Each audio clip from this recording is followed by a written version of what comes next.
UKLO 1 year masters. No IELTS required up to 5 years visa. High visa success rate. ప్రతి ఒక్కరి లైఫ్లో కూడా good ఉంటుంది, బ్యాడ్ ఉంటుంది. సో మనం నవ్వుతున్నాం అంటే అది మన ఇన్సైడ్ వేరే ఉంటుంది, బట్ జనరల్ ఆడియన్స్ ఉంటాం. మీ ఎంటైర్ లైఫ్లో సాడెస్ట్ మూమెంట్ ఇది తీసేస్తే బాగున్నా అనుకుంటే ఏం చెప్తారు? బేసికల్లీ సాడ్ మూమెంట్స్ అందరి లైఫ్లో ఉంటాయి కదా, కాకపోతే నేను అది ఫెయిల్యూర్స్ అన్నది ఒక రకమైన డిజెక్షన్ ఫేజ్లో వెళ్ళాను అనమాట. ఎప్పుడైతే నేను కొన్ని రియాలిటీ షోస్ తెలుగు చేసిన తర్వాత ఇంకా ఏదో మిస్ అవుతోంది, అది తెలియట్లేదు ఏంటి అని. అది అంటే నేను మామూలుగానే అందరిలాగే నేర్చుకుంటున్నాను, బట్ సంథింగ్ ఇస్ మిస్సింగ్, అదేంటో తెలియలేదు. సో అప్పుడు ఆ ఫేజ్లో మాత్రం I became extremely serious. So మార్నింగే లేచి ప్రాక్టీస్ చేయడం 5:30కి, అలా 7:30కి కంప్లీట్ చేసుకొని కాలేజ్కి వెళ్ళడం. సో ఆ ఫేజ్లోనే నేను చాలా depression is a very big word, కొంచెం సాడ్ అయ్యాను, డిస్టర్బ్ అయ్యాను అనమాట. Especially I think after super singer 8 తెలుగులో ఎలిమినేట్ అయిన తర్వాత I understood what mistakes I'm doing. Chitra garu, Keeravani గారు జడ్జెస్ అనమాట ఆ షోకి. సో అప్పుడు ఇలా అంటే నేను చెప్పాను, నాకు నా మిస్టేక్స్ ఏంటో నాకు అర్థమవుతున్నాయి, సో నాకు గెలిచినట్టు అనిపిస్తుంది షో అనేసి. So that is when I think that thinking changed my life. Plus every time నాకు ఫెయిల్యూర్ వచ్చినప్పుడల్లా నాకు మంచి జరిగింది. అంటే సూపర్ సింగర్ తమిళ్ ఎలిమినేట్ అయ్యానా, నెక్స్ట్ వీక్ రెహమాన్ సార్ నా debut in Tamil, Rahman sir స్టూడియోకి వెళ్ళడం జరిగింది. ఇండియన్ ఐడల్ ఎలిమినేట్ అయిన నెక్స్ట్ వీకే అమిత్ త్రివేది సార్కి పాడడం జరిగింది. సో నా లైఫ్లో ఎప్పుడైనా ఒక ఎలిమినేట్ అయితే నాకు మంచి జరుగుతుంది. అలానే ఇంకోటి మర్చిపోయాను. సాడెస్ట్ అంటే ఒక లైఫ్లో ఎవ్వరికీ ఇలాంటి జరగదు, చాలా రేర్ మందికే జరుగుతుంది. ఇజ్రాయెల్లోని అటాక్స్ అవుతున్నాయి కదా, అది స్టార్ట్ అయిన రోజు నేను ఇజ్రాయెల్లో ఉన్నాను. ఇజ్రాయెల్లో షో చేయడానికి వెళ్ళాము, ఒక హిందీ కాన్సర్ట్. ఆ ఫెస్టివల్కి సుకోత్ ఫెస్టివల్ అనేసి వాళ్ళు చేసుకుంటారు, దానిలో మరాఠీ కమ్యూనిటీ వాళ్ళ కోసం పాడడం కోసం వెళ్ళి అక్కడ మేము ఇరుక్కున్నాం. పొద్దున్న 6కి లేవగానే పెద్ద బాంబు పడింది అనమాట అక్కడ. నాకేం అర్థం అవ్వలేదు అసలు ఏమవుతుంది అని. సో అప్పుడు మేము తీసుకున్న మంచి డెసిషన్ ఏంటంటే, లాస్ట్ ఆపరేటింగ్ ఫ్లైట్ మాది ఒక ఇస్తాన్బుల్ ద్వారా ఒక ఫ్లైట్ అనమాట, అది తీసుకొని లక్కీగా మేము ఇండియా చేరడం జరిగింది. వచ్చిన నెక్స్ట్ 2 డేస్కి మా హోటల్ పేలిపోయింది, ఆ నెక్స్ట్ 2 డేస్కి ఎయిర్పోర్ట్ కూడా పేలిపోయింది. సో ఇంకా అది ఆ టైంలో మా పేరెంట్స్, మా సిస్టర్ వాళ్ళు పడిన అది ఆ టెన్షన్ మాత్రం నాకు ఇప్పటికీ చాలా భయం వేస్తుంది అనమాట. చాలామంది గుడ్ విషెస్ పంపించారు ఇలా నేను పెట్టిన వెంటనే, ఇన్స్టాగ్రామ్లో పెట్టిన వెంటనే. సో అది ఒక దాని తర్వాత ట్రామటైజ్ అయిపోయాను నేను. ఇంకెక్కడైనా సైరన్ సౌండ్ వినిపించిందంటే నాకు టెన్షన్ వచ్చేసేది, ఫీవర్ వచ్చింది. దాని తర్వాత కరెక్ట్గా విద్యాసాగర్ సార్ షో మలేషియాలో, అప్పుడు ఫుల్ ఇలా వణికిపోయాను అనమాట. సింగర్స్ అందరూ, శ్వేతా మోహన్ మ్యామ్, మధు బాలకృష్ణ సార్ అందరూ ఏం లేదు బాగా నార్మల్ అయిపోతాం అని చెప్పారు. అది that was a very tough face. చాలా అంటే ఊహించుకుంటుంటే కొంచెం భయంగా ఉంది. 2 డేస్లో అదే రోజు ఇంకో 2 డేస్లో ఎయిర్పోర్ట్ కూడా రావడానికి అసలు మేము ఇంకా అనుకున్న ఉండిపోయి అది తగ్గాక వద్దామని, ఇప్పటిదాకా నడుస్తున్నాయి.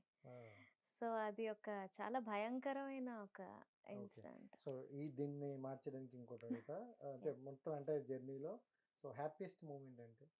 హ్యాపీయెస్ట్ మూమెంట్స్ నేను ఒకటి నమ్ముతాను, దేవుడు ఎప్పుడూ నాకు చాలా చాలా ఇస్తూనే ఉంటాడు. I'm very grateful to God. ఎందుకంటే నాకు రెహమాన్ సార్కి నా డెబ్యూ ఫస్ట్ సాంగే రెహమాన్ సార్కి పాడడం అనేది నేను కల్లో కూడా ఊహించలేదు. సో అది నాకు ఇప్పటికీ చిల్స్ వస్తాయన్నమాట, అది నిజంగా జరిగింది అని. ఆ తర్వాత I went on to sing 10 songs.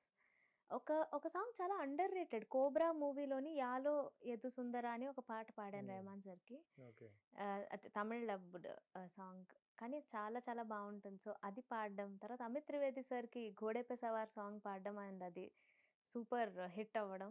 So ఇవన్నీ చాలా బ్లెస్సింగ్స్. అది కాకుండా every time I get to sing నాకు చాలా ఒక సాడెస్ట్ మూమెంట్ అయితే ఒకటి రెండు చెప్తారు, కానీ హ్యాపీయెస్ట్ అయితే అన్నీ చెప్పవచ్చు. Yeah correct. సో ఇంకోటి ఏంటంటే, ఎక్కువగా ఇండియాలో ఇప్పుడు ఈ మధ్యన యంగ్ ఎక్కువ ఏం చూస్తానంటే కొరియన్ సిరీస్ చూస్తాను.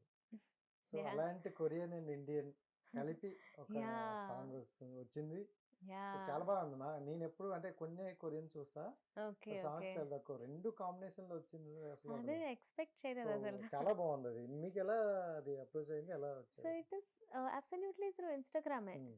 అది నా పోస్ట్స్ చూసి వాళ్ళు అప్రోచ్ అయ్యారు. ఇలాగ ఒక అంటే ఔరా అన్న ఆర్టిస్ట్ అన్ని స్టేట్స్ వాళ్ళతోని కొలాబరేట్ అవుతున్నారు. హ్మ్.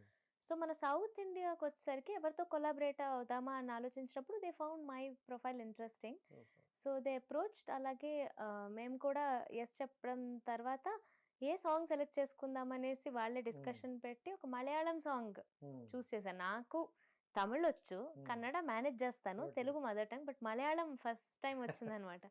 సో ఓకే ఇంట్రెస్టింగ్, నేను కూడా నేర్చుకోవచ్చు కదా అని హ్మ్. చెప్పేసి I learned and we did that song. And first ever Indian Korean collaboration yeah! చేసిన ఒక కే డ్రామా రిలీజ్ అయింది. దానిలో ఈ సాంగ్ ఫీచర్ అయిందనమాట. సూపర్. ఆ సాంగ్ పాడదాం ఇప్పుడు. సో అవునా? ఓకే.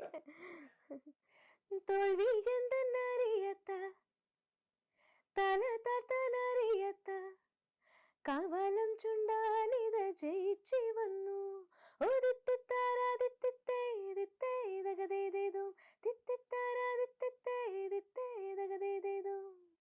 సూపర్. సూపర్. అది ఫుల్ సాంగ్ వినే వాళ్ళకి ఇంకా సూపర్ అనిపిస్తది. యా యా యా చాలా నాకైతే బాగుంటుంది. నాకైతే చాలా బాగా నచ్చింది అది. యా అంటే కొరియన్ సిరీస్ చూస్తాం, కొన్ని కొన్ని ఓకే అర్థం చేసుకోవడానికి ట్రై చేస్తూ ఉంటాం. మ్మ్. దాంట్లోని సాంగ్ మనకి కొరియన్ ఇండియన్ కాంబినేషన్ అయితే యా సూపర్. అండ్ ఇన్స్టాలో చూసుకుంటే మీకు 3 lakhs ఫాలోవర్స్ ఉన్నారు. సో మంచిగా రీచ్ ఉంది. అండ్ ఇన్స్టాలో చాలా మంది ప్రపోజల్ వస్తాయని విన్నాం. ఎన్ని వచ్చాయి? అది వస్తూనే ఉంటాయి, అలా అమ్మాయిలకే వస్తూ ఉంటాయి కదా. అలా వదిలేస్తారా? అంతే అండి. అంటే మీ అంతే. కెరియర్ చూసుకుంటే ఎక్కడ అంత ప్రొఫెషనల్‌గా ఉన్నారు తప్ప పర్సనల్ లైఫ్ ఎక్కడ నాకు చెప్పట్లేదు. చెప్పడానికి ఏమైనా ఉండాలి కదా. So any love stories? లేదండి అలా లేదు ఎందుకు? ప్రస్తుతం. అంటే కెరియర్‌లో ఇంత బిజీగా ఉండి హ్మ్. ఇంకా ప్రొఫెషన్ చాలా ఇది మంది ఉన్నారు కదా! ఉన్నప్పుడు గీతా మాధురి గారు మరి. యాహ్! అంటే హోప్‌ఫుల్లీ అది అయినప్పుడు అది అయిపోతుంది. హ్మ్. ప్రస్తుతానికైతే I'm looking for I mean కెరియర్‌లో ఇంకా ముందుకెళ్ళాలి అన్న ధ్యాసలోనే ఉన్నాం కాబట్టి ఓకే. దీనికి అంత టైం లేదు. సో మ్యారేజ్ చేసుకుంటే లవ్ మ్యారేజా? Arrange marriage? Arranged. Arrange. Yeah! Fix అయిపోయావా ఇంకా? మంచి అమ్మాయినండి. ఏమనుకున్నారు? అలా అని కాదు. అంటే అంత చేసే ఓపిక, తీరిక ఏమీ లేదు. హ్మ్. అండ్ ఆఫ్‌కోర్స్ అరేంజ్డ్ అయినా కూడా మా పేరెంట్స్ చూపించిన తర్వాత ఓన్లీ ఇఫ్ ఇద్దరికి గ్రోత్ అయ్యేలా ఉంటేనే we are gonna take it forward. So so arranged. Hit TV app ని డౌన్లోడ్ చేసుకోండి. ఇందులో short news, live news, entertainment movies అన్ని అవైలబుల్ గా ఉన్నాయి. Please download Hit TV app. Hit TV యాప్ని ఫ్రీగా డౌన్లోడ్ చేసుకోండి.